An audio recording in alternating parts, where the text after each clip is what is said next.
Assalamualaikum warahmatullahi wabarakatuh. Gimana kabar kalian hari ini?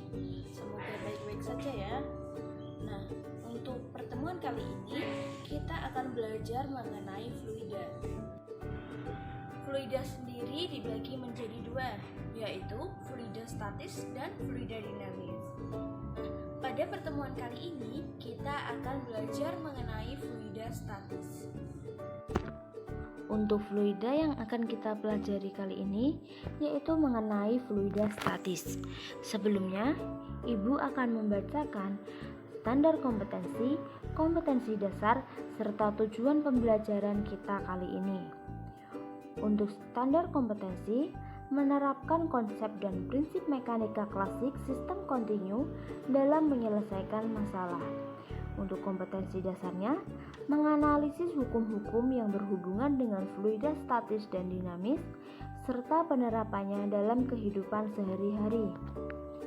Lalu, untuk tujuan pembelajaran, setelah kita mempelajari materi kali ini, diharapkan siswa dapat menjelaskan dan memformulasikan hukum-hukum dasar fluida statis. Yang kedua, siswa dapat menerapkan hukum-hukum dasar fluida statis pada masalah fisika sehari-hari. Terakhir, siswa dapat menunjukkan dan memformulasikan hukum dasar fluida statis. Nah, sebelumnya, apakah kalian tahu apa itu fluida? Nah, untuk fluida adalah zat yang dapat mengalir dan memberikan sedikit hambatan terhadap perubahan bentuk ketika ditekan. Oleh karena itu, fluida disebut dengan zat alir. Nah, dalam kehidupan sehari-hari, kita tidak terlepas dari ketergantungan pada fluida, yaitu air dan udara. Yang akan kita bahas terlebih dahulu yaitu tentang tekanan pada fluida statis, di mana tekanan didefinisikan sebagai gaya normal yang bekerja pada suatu bidang dibagi dengan luas bidang tersebut. Untuk tekanan sendiri dilambangkan dengan huruf P.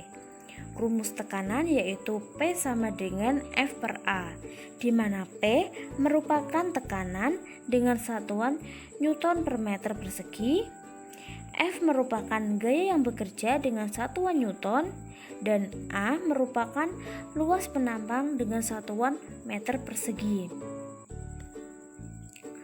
Berdasarkan rumus tekanan tersebut, maka jika semakin kecil luas permukaan, maka tekanan yang dihasilkan akan semakin besar. Dan sebaliknya, jika semakin besar luas permukaan sentuhnya, maka semakin kecil tekanannya. Untuk tekanan bekerja tegak lurus terhadap permukaan. Nah, tekanan tidak memiliki arah sehingga tekanan termasuk dalam besaran saklar. Berikut merupakan contoh aplikasi penggunaan tekanan pada alat yang berhubungan dengan kehidupan kita sehari-hari.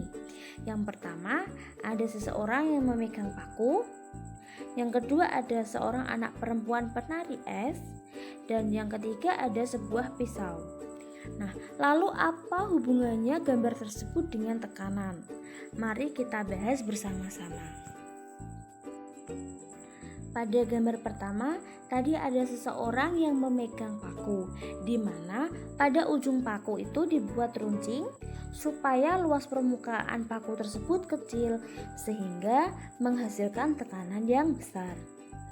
Pada gambar kedua ada seorang anak perempuan penari es. Nah, pada sepatu seorang penari es dibuat seperti pisau supaya dapat menghasilkan tekanan yang besar sehingga penari es tersebut tidak akan mengalami selip.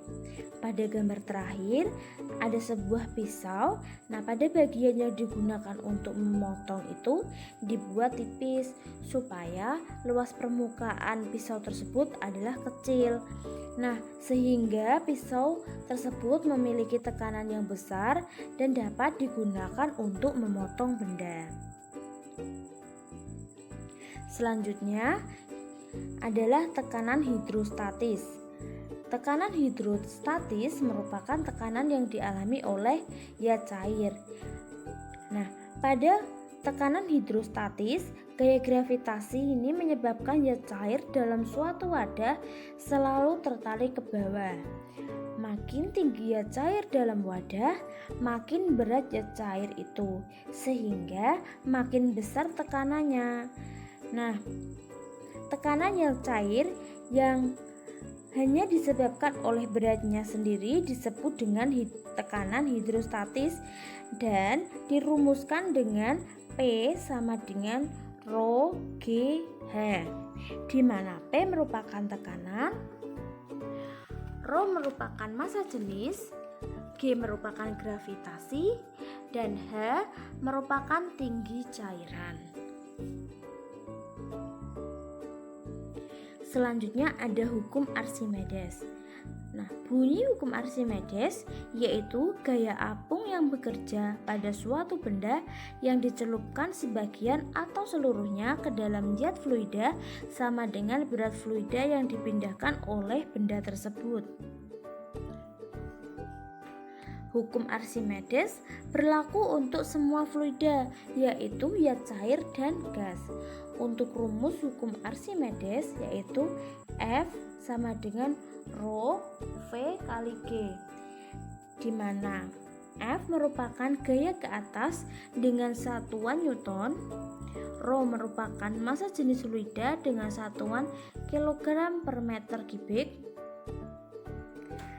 V merupakan volume benda yang dicelupkan dengan fluida dengan satuan meter kubik, G merupakan gaya gravitasi dengan satuan meter per sekon kuadrat. Nah, contoh penerapannya yaitu pada hidrometer, kapal laut, kapal selam, balon udara, dan benda mengapung, tenggelam, serta melayang. Tadi pada penerapan hukum Archimedes terdapat benda yang mengapung, tenggelam, serta melayang. Nah, untuk prinsip benda mengapung, melayang, dan tenggelam, yaitu yang pertama ada suatu benda dikatakan mengapung jika massa jenis benda lebih kecil daripada massa jenis fluida atau zat cair. Yang kedua, suatu benda dikatakan tenggelam jika massa jenis benda lebih besar daripada massa jenis fluida atau zat cair. Yang terakhir, jika suatu benda dikatakan melayang jika massa jenis benda itu sama dengan massa jenis fluida. Berikut merupakan contoh benda yang mengapung. Di situ ada seseorang yang sedang berenang mengapung di permukaan air. Yang kedua, ada sebuah es batu yang mengapung di permukaan air dalam gelas. Selanjutnya ada contoh benda yang melayang. Dapat dilihat pada gambar ini merupakan contoh benda yang melayang. Selanjutnya ada hukum Pascal. Hukum Pascal menyatakan bahwa tekanan yang diberikan pada zat cair dalam ruang tertutup diteruskan sama besar ke segala arah. Untuk prinsip hukum Pascal ini banyak dimanfaatkan pada peralatan teknik yang banyak membantu pekerjaan. Misalnya dongkrak hidrolik, pompa hidrolik, serta rem hidrolik. Nah, pada dongkrak hidrolik berlaku rumus F2 per A2 sama dengan F1 per A1, di mana F1 merupakan gaya pada piston 1, F2 merupakan gaya pada piston 2, A1 merupakan luas permukaan 1 dan A2 merupakan luas permukaan 2. Pada dongkrak hidrolik terdiri dari bejana dengan dua kaki yang masing-masing diberi penghisap. Nah, penghisap 1 lebih kecil daripada penghisap 2. Jadi penghisap 2 itu ukurannya lebih besar daripada penghisap 1. Nah, jika penghisap 1 diberi gaya F1, maka gaya ini akan diteruskan ke segala arah. Lalu ada tegangan permukaan, di mana tegangan permukaan adalah kecenderungan permukaan zat cair untuk menegang, sehingga permukaan seperti ditutupi oleh suatu lapisan yang elastis. Nah, di sini ada sebuah contoh nyamuk yang hinggap di permukaan air. Untuk peristiwa tersebut berhubungan dengan gaya-gaya yang bekerja pada permukaan zat cair atau pada batas antara zat cair dengan bahan lain. Jika kita amati, ternyata permukaan air tertekan ke bawah karena adanya berat nyamuk. Jadi, permukaan air tampak seperti kulit yang tegang. Nah, sifat tegang permukaan air inilah yang disebut dengan tegangan permukaan.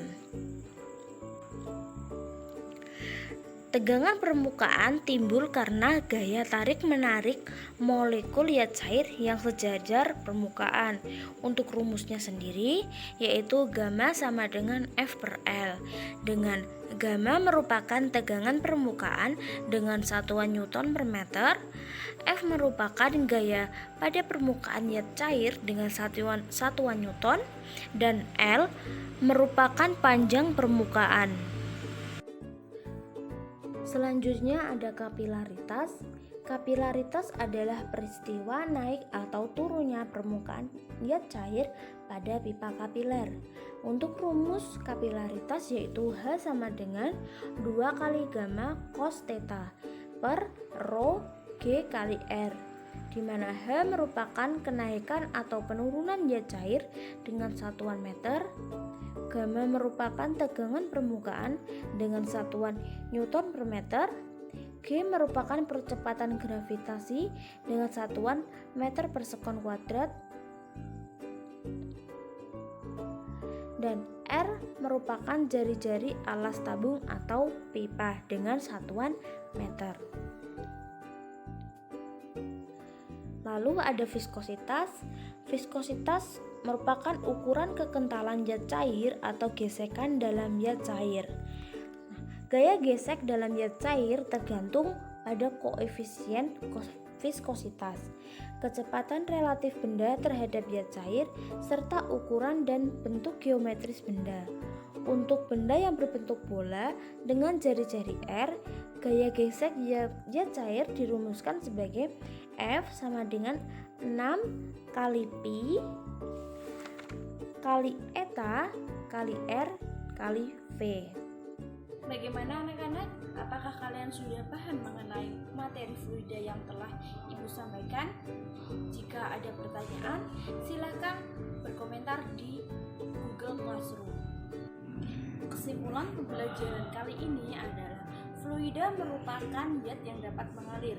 Yang termasuk dalam fluida itu adalah air dan udara. Untuk fluida statis sendiri yaitu fluida yang diam atau tidak bergerak seperti itu. Sekian pembelajaran kita kali ini. Apabila ada salah kata, Ibu minta maaf. Ingat, tetap semangat belajar dan jaga kesehatan. Sekian, wassalamualaikum warahmatullahi wabarakatuh.